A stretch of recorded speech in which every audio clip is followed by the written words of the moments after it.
देखी भैया, एगो प्रेमी ओकर प्रेमिका के बियाह हो गइल बा।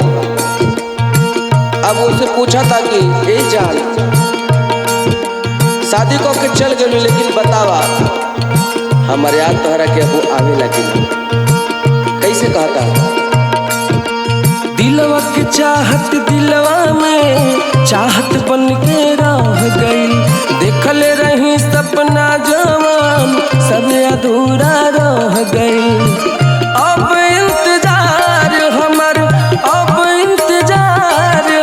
करे लुक ना जान।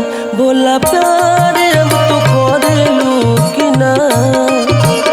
आह कबो हमरा भरे लुक ना जान। बोला प्यार अब तो करे लुक ना। आह कबो हमरा भरे लुक ना। दिलवा के चाहत दिलवा में चाहत बन के रह गई। देखल रही सपना जवान सब अधूरा रह गई। अब इंतजार हमर करे लुक ना जान। बोला प्यार अब तो करे लुक ना। आह कबो हमरा भरे लुक ना जान। बोला प्यार अब तो करे लुक ना।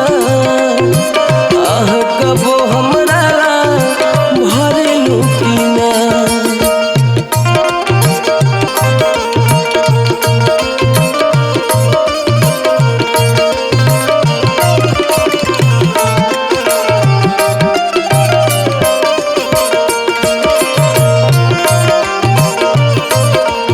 वाह भैया।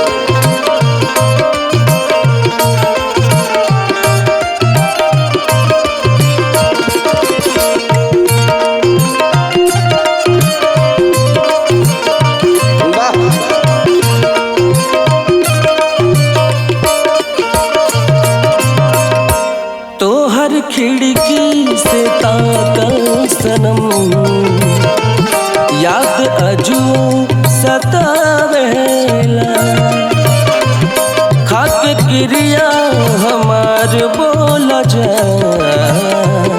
याद अजू आवेला कि ना। मिलल चनवा तरैया में घूमल गलियन गलिया में। तू इंतजार हमर करे लुक ना जान। बोला प्यार अब तू करे लुक ना। आह कबो हमरा भरे लुक ना जान। बोला प्यार अब तू करे लुक ना। आह कबो हमरा भरे लुक ना।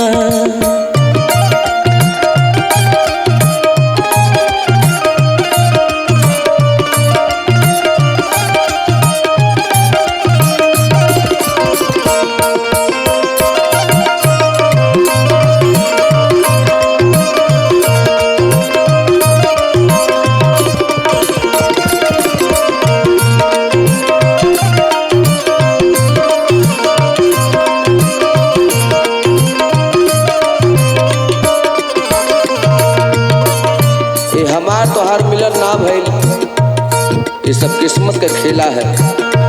तू हमारे भाग में ना रहलू।